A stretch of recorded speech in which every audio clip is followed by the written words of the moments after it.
Menteri Dalam Negeri Muhammad Tito Karnavian melantik penjabat Gubernur Kepulauan Bangka Belitung dan penjabat Gubernur Papua Pegunungan di Gedung Sasana Bakti Praja Kemendagri pada hari ini. Dalam sambutannya, Mendagri menyampaikan pelantikan kedua pejabat ini sebagai proses penyegaran untuk menghasilkan energi baru di kedua provinsi tersebut. Menteri Dalam Negeri Muhammad Tito Karnavian melantik pejabat Gubernur Kepulauan Bangka Belitung dan pejabat Gubernur Papua Pegunungan. Pelantikan berlangsung di Gedung Sasana Bakti Praja Kementerian Dalam Negeri pada Senin 13 November. Pelantikan tersebut berdasarkan keputusan Presiden nomor 110/P tahun 2023 tentang perpanjangan masa jabatan, pemberhentian dan pengangkatan pejabat gubernur. Dalam sambutannya, Tito Karnavian menyampaikan pelantikan kedua pejabat merupakan proses penyegaran yang diharapkan dapat menghasilkan dinamika dan energi baru di kedua provinsi tersebut. Melaksanakan pelantikan penjabat gubernur untuk Papua Pegunungan dan Bangka Belitung. Inilah proses penyegaran pimpinan dengan harapan akan menimbulkan dinamika baru, tenaga baru, energi baru bagi kedua provinsi ini. Dan ini memang adalah konsekuensi penjabat karena adanya amanat dari Undang-Undang Nomor 10 2016 tentang pemilihan kepala daerah pilkada serentak. Maka terjadi kekosongan karena berakhirnya masa jabatan, maka diisi oleh para penjabat. Saat ini saya kira hampir 200 lebih penjabat dari 552 penjabat jabatan kepala daerah, 38 jabatan gubernur, 98 jabatan wali kota, 416 jabatan bupati.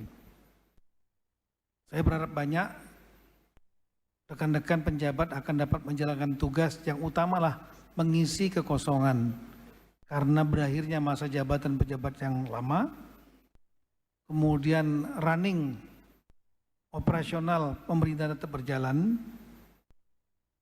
politik dan pemerintahan di daerah bisa tetap stabil, dan kemudian dapat menyelesaikan permasalahan-permasalahan menjadi atensi baik di tingkat nasional seperti masalah-masalah kemiskinan ekstrim, inflasi yang menjadi penekanan Bapak Presiden terus-menerus, dan tiap minggu saya juga melaksanakan rapat koordinasi. Kemudian juga masalah kemiskinan ekstrim, stunting, infrastruktur, pendidikan, dan kesehatan. Yang paling utama betul. Kementerian Dalam Negeri menggelar rapat koordinasi pengendalian inflasi di minggu kedua bulan November dengan melibatkan kementerian dan juga lembaga terkait. Dalam kesempatan ini, Satgas Pangan Polri, Brigjen Pol Helvi Asegaf menyampaikan berdasarkan pantauan di lapangan, ada 3 komoditas yang harganya belum stabil, yaitu beras, cabai, dan minyak goreng. Untuk itu diperlukan kerjasama antar lembaga untuk mengendalikan harga komoditas tersebut untuk mencegah inflasi. Pertama kami sampaikan yaitu terkait dengan komoditas yang menjadi perhatian pemerintah, yaitu beras. Kami laporkan bahwa HET zona A 10.900, zona B 11.500, zona C 11.800 per kilogram. Harga rata-rata nasional saat ini di zona A Rp12.948 atau 18,79% di atas HET. Terkait dengan komoditas menjadi perhatian pemerintah, yaitu cabai rawit atau cabai dengan harga nasional rata-rata per tanggal 10 November yaitu 76.000 dengan harga acuan 57.000. Faktor penyebabnya yaitu cuaca panas dan kekeringan sangat mempengaruhi hasil produksi. Kemudian beberapa wilayah masih tergantung pendistribusian dari luar wilayah. Kemudian pengecekan harga rata-rata per provinsi untuk minyak goreng curah dan minyak kita di minggu pertama November pada 714 titik dengan HET 14.000 per liter, harga rata-rata minyak kita yaitu 14.656 per liter, harga rata-rata minyak curah yaitu 14.851 per liter, dan terdapat 17 provinsi minyak curah dan minyak kita yang di atas HET hingga beras medium di PIBC per 10 November 2023 yaitu 10.999, terjadi penurunan sebesar 10,25% semenjak 19 September 2023. Yang kedua yaitu terjadi penurunan produksi cabai di beberapa wilayah, terutama di sentra produksi, yang menyebabkan berkurangnya stok di beberapa daerah. Yang ketiga, di beberapa daerah masih terdapat harga minyak kita di atas HET, walaupun ketahanan stok minyak goreng tetap tercukupi. Yang keempat, pembahasan dalam rapat koordinasi pada kementerian dan lembaga pada kestabilan harga beras, gula, dan cabai merah.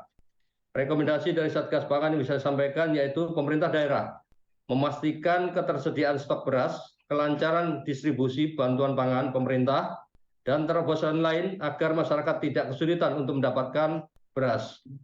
Yang kedua yaitu pemerintah daerah perlu melakukan optimalisasi dalam pendistribusian cabai, khususnya di wilayah sentra produksi atau daerah surplus ke daerah defisit. Yang ketiga yaitu melakukan monitoring, pengawasan, dan perbaikan tata niaga serta jalur distribusi minyak curah dan minyak kita.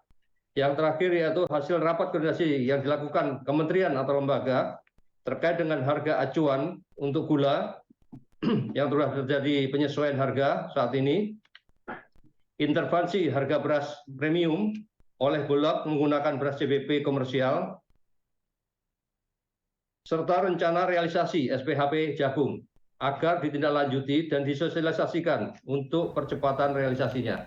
Presisi Utama akan segera kembali sesaat lagi.